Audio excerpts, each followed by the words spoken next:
Monsieur Breuil. Oui, merci Monsieur le Président. Je voudrais d'abord placer mon intervention sous le parrainage de quelques anciens comme moi, comme Monsieur Étienne Blanc, Monsieur Kéran, mon ami Jean-Pierre Barbier, pour vous retracer en quelques instants l'évolution de nos relations avec la SNCF. Au départ, on a commencé par parler de subventions, puis d'acquérir du matériel, puis de faire de la maintenance. Aujourd'hui, c'est les gares, c'est les alentours des gares. Aujourd'hui, ce sont les voies sur lesquelles la SNCF Réseau ne dépense plus un seul euro.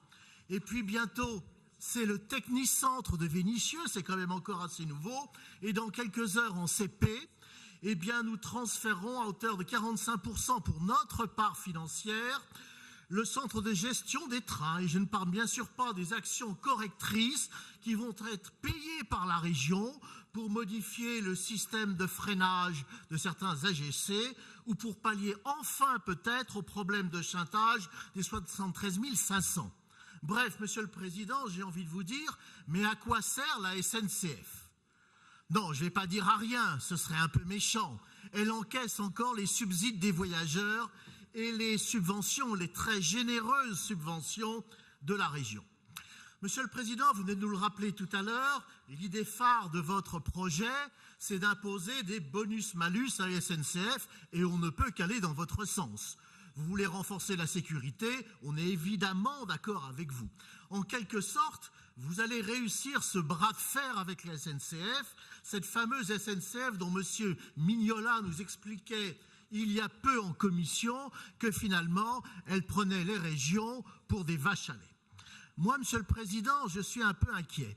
J'ai bien peur que malgré tout, malgré votre angélisme et l'angélisme de Mme Guibert, ce soit la SNCF qui vous prenne un peu par le bout du nez, au point que votre nez s'allonge un peu comme Pinocchio, et je vais vous l'expliquer tout de suite pourquoi. Certes, vous nous parlez de malus, mais ces malus, je crois que la SNCF les a déjà gagés par les recettes généreuses que nous allons lui accorder au titre des innombrables opérations de maintenance qui viennent aujourd'hui envahir notre commission transport. C'est des opérations de maintenance préventive, évidemment, ça fait bien un mot technique qui vient de l'industrie, mais nous ne savons rien quant à l'opportunité de ces opérations et du coût de ces opérations. Si je vous voyais quelque part qu'un moteur coûte 100, est-ce que vous-même savez ou est-ce que vos services savent combien la SNCF les paye ?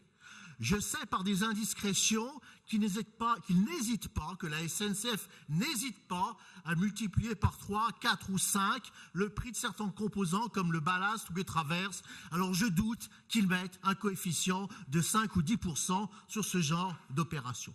Que savons-nous sur l'opportunité de ces opérations ? Nous n'en savons rien. Est-ce qu'une seule personne de nos services peut vous montrer, par exemple, un document d'usure des boîtes à rouleaux ou des taux de compression de moteur? Bon, je sais que c'est un peu technique, mais de temps en temps, avec la SNCF, qui est quand même une boîte d'ingénieurs, il faut avoir un comportement d'ingénieur.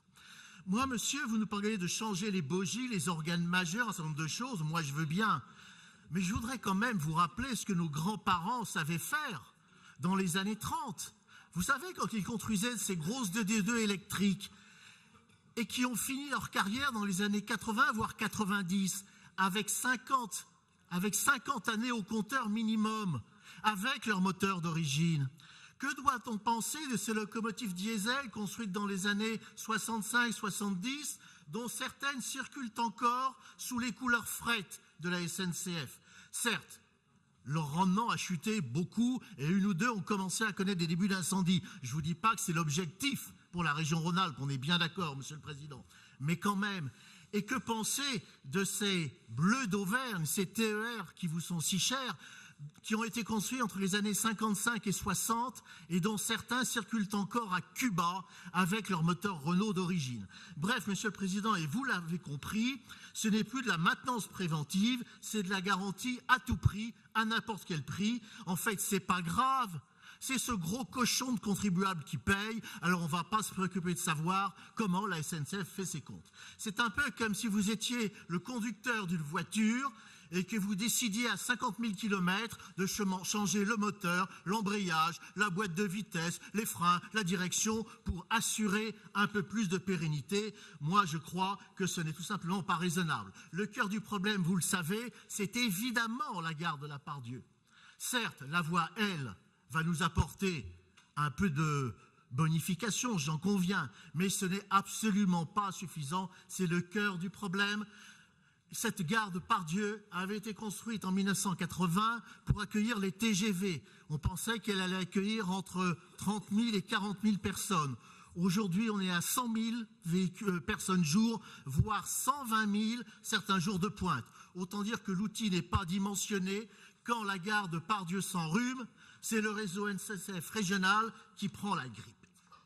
Bref, Monsieur le Président, et j'essaierai d'en finir un petit peu par là, vous nous parlez aussi beaucoup de ces petites lignes qui vont nous coûter de véritables fortunes. Et j'ai appris avec horreur, il n'y a pas d'autre mot, qu'on allait conserver à peu de choses près les fréquentations actuelles de ces lignes. 3 trains par jour et par sens, et peut-être même sur la ligne qui vous concerne un peu plus, Clermont-Ferrand-Nîmes, on envisage un TER par sens et par jour. Monsieur le Président, c'est juste ridicule. On nous parle aujourd'hui de privatisation. C'est une question que l'on peut envisager, bien évidemment. Vous évoquez l'Ouest lyonnais, vous évoquez Saint-Gervais-Valorcine. Pourquoi pas? Moi, Monsieur le Président, je voudrais quand même vous inviter à faire un petit voyage culturel et technique avec peut-être quelques membres de la Commission et de voir cette ligne suisse qu'on appelle la ligne entre Nyons et Saint-Cergue. Alors certains de mes camarades de groupe vont dire que je radote. Non, je ne radote pas. Je répète des choses que nous devons savoir. Nyons-Saint-Cergue, c'est 27 km. Voie unique, voie métrique, vitesse limitée à 70 km/h. En 1950, il y avait 150 000 voyageurs par an. En 2010, ils étaient à 1 250 000 et aujourd'hui, ils tangentent les 1 500 000. Mais comment ont-ils fait ces diables de Suisse? Eh bien, moi, je vais vous le dire, Monsieur le Président, c'est tout simple. Bien sûr, ils ont acquis de nouveaux matériels en conservant les anciens, parce que les Suisses, ils ne jettent pas du matériel qui a 30 ans. C'est vrai que l'horlogerie suisse, c'est assez connu. Mais ce n'est pas tout. Ils ont créé un cadencement qui, à certains moments, peut atteindre un train toutes les 15 minutes. Alors vous allez me dire, Nyons et Saint-Cergue sont des capitales de 300 000 habitants. Ben non, Nyons c'est 20 000 habitants et Saint-Cergue c'est 1900 habitants. Alors certes, l'habitat est un peu réparti, j'en conviens, mais comment ont-ils fait, Monsieur le Président? Il faut regarder du côté de la Suisse. Alors, et j'en finirai par là, ma collègue Marie-Françoise Abadi-Parisi m'a dit, mais tu sais, c'est encore mieux pour le CEVA, il prévoit un train toutes les 6 minutes entre Évian et Lausanne. Alors si vous continuez de mettre 1, 2, 3 trains par jour sur les voies UIC 7 à 9, eh bien vous reconduirez exactement ce qui a conduit à l'échec de la SNCF. Monsieur le Président, ne soyez pas trop docile à ce que dit la SNCF, c'est une vilaine fille, une vilaine féca Brabos, qui aime tellement le chemin de fer qu'elle préfère le transformer en car Macron. Okay. Merci, Monsieur Breuil. On a